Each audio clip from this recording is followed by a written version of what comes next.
ঈদ, তো মানুষকে কি বার্তা দিতে চাচ্ছেন? আগামীকাল খুশির ঈদ।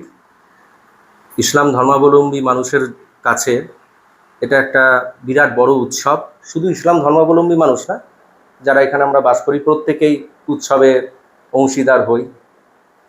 তবে এই ঈদ আসলে প্রত্যেকবার কিছু কিছু দুর্ঘটনাও ঘটে, যেটা বেপরোয়া বাইক চালানোর জন্য বাচ্চা ছেলেদের হাতে আবদার মেটাতে গিয়ে বাইক দেওয়া হয়।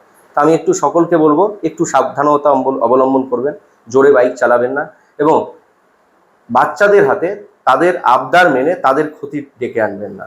ঈদ সকলে সুস্থভাবে কাটান, আইন মেনে কাটান, খুশিতে কাটান।